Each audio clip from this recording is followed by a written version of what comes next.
நடப்பு சீசன்ல ஐபிஎல்ல எஞ்சி இருக்கிற போட்டிகளை நடத்துறதுக்கான தேதி அப்படிங்கிறது குறிக்கப்பட்டு அதற்கான புதிய அட்டவணையும் வெளியிடப்பட்டிருக்கு. இந்த அட்டவணையே ரொம்ப இன்ட்ரெஸ்டிங்கா அமைஞ்சிருக்குன்னு தான் சொல்லணும்.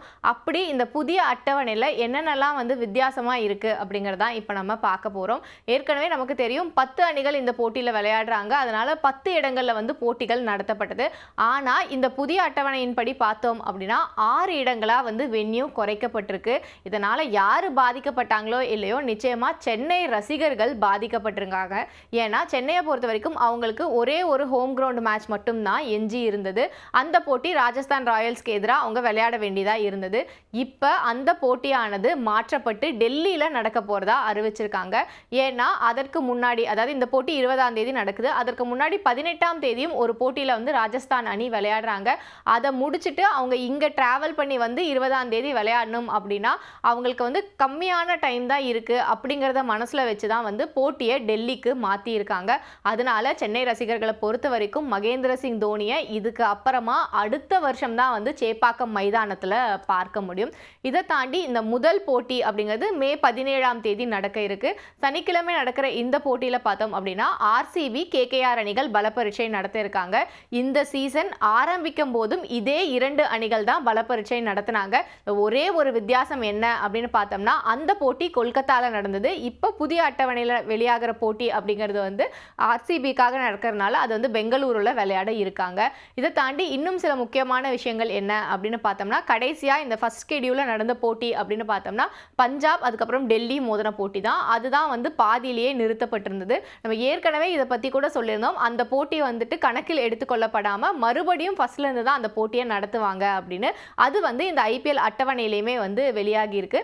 அந்த போட்டி 24ஆம் தேதி நடக்க இருக்கு. இது எங்க நடக்க போகுது அப்படின்னு பார்த்தோம்னா தரம்சாலால நடக்கல. அதற்கு பதிலாக ராஜஸ்தான்ல இந்த போட்டி நடக்க போறதா அறிவிச்சிருக்காங்க. இதை தாண்டி இன்னும் ரொம்பவே முக்கியமான ஒரு விஷயம் என்ன அப்படின்னு பார்த்தோம்னா பிளே ஆஃபும் இறுதி போட்டியும் எங்கே நடக்க போகுது அப்படிங்கிறத இது வரைக்கும் அறிவிக்கல. ஐபிஎல்லோட ஸ்கெடியூல் படி பார்த்தோம் அப்படின்னா ஜூன் 3ஆம் தேதி இறுதி போட்டி நடக்கும் அப்படின்னு அறிவிச்சிருக்காங்க. இதற்கு முன்னாடி கொல்கத்தால அந்த போட்டி நடக்கிறதா இருந்தது. ஆனால் இப்போ மொத்தமாக அட்டவணையவே மாற்றி இருக்கிறனால பிளே ஆஃப், எலிமினேட்டர், அதுக்கப்புறம் ஃபைனல்ஸ் இந்த 4மே எங்கே நடக்கும் அப்படிங்கிறத இன்னும் முடிவு பண்ணல அப்படின்னு ஐபிஎல் நிர்வாகம் சொல்லியிருக்காங்க. இதில் முக்கியமாக பார்த்தோம் அப்படின்னா இறுதி போட்டி மட்டும் ஒரு காரணத்துக்காக கொல்கத்தால நடத்த முடியாத சூழல் அப்படிங்கிறது உருவாகி இருக்கு. அது என்னன்னா வானிலை தான். இப்போ தென்மேற்கு பருவமழை தொடங்கியாச்சு. ஸோ மழை காலம் ஆரம்பிக்கிறனால வெதர் ரிப்போர்ட் படி பார்த்தோம் அப்படின்னா இறுதி போட்டிக்கு திட்டமிடப்பட்டிருக்கிற அந்த ஜூன் 3ஆம் தேதி பெரிய மழைக்கு கொல்கத்தால வாய்ப்பு இருக்கிறதா சொல்லப்படுது.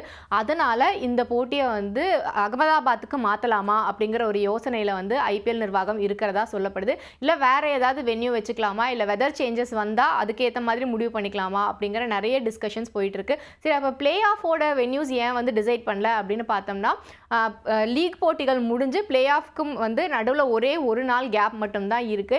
இந்த கேப்குள்ள அணிகள் டிராவல் பண்ணி போய் பிளே ஆஃப் விளையாட வேண்டிய சூழல் அப்படிங்கிறது வந்துச்சு அப்படின்னா அது கொஞ்சம் கஷ்டமாக இருக்கும். ஸோ போட்டிகள் எப்படி போகுது, அதோட போக்கு எப்படி இருக்கு, யாரெல்லாம் பிளே ஆஃப்க்கு குவாலிஃபை ஆகிறதுக்கான வாய்ப்பு இருக்கு அப்படிங்கிறத பார்த்துட்டு அதுக்கு ஏற்ற மாதிரி அதற்கான வென்யூவை ஃபிக்ஸ் பண்ணிக்கலாம் அப்படின்னு ஐபிஎல் நிர்வாகம் முடிவெடுத்திருக்கிறதா சொல்லப்படுது. ஸோ எந்த வகையில் பார்த்தாலுமே ஐபிஎல் நடக்க போகுது அப்படிங்கிறது ஒரு வகையில் சந்தோஷமா இருந்தாலும் சென்னை ரசிகர்களுக்கு சேப்பாக்கில் இந்த முறை அந்த கடைசி போட்டி இல்லை அப்படிங்கிறது ஒரு வருத்தமாக அமைஞ்சிருக்கு. அதே மாதிரி இறுதி போட்டி இடம் மாறுது அப்படிங்கிறதும் கொல்கத்தாவை பொறுத்த வரைக்கும் கொஞ்சம் ஏமாற்றம் தரக்கூடிய விஷயம் தான். ஏன்னா அவங்க தான் டிஃபெண்டிங் சாம்பியனாக இருக்காங்க. ஸோ அதனால தான் அவங்களோட ஊரில் இறுதி போட்டி நடக்கிறதா இருந்தது. ஸோ அது நடக்கலங்கும் போது அது அவங்களுக்குமே கொஞ்சம் வருத்தமான ஒரு விஷயமா தான் அமைஞ்சிருக்கு. அதை தாண்டி பஞ்சாபையும் டெல்லியையும் பொறுத்த வரைக்கும் எங்கே விட்டாங்களோ அங்கிருந்தே ஐபிஎல்ல தொடங்க போறாங்க அப்படிங்கிறது அவங்களுக்கு ஒரு சந்தோஷமான நியூஸா அமைஞ்சிருக்கு.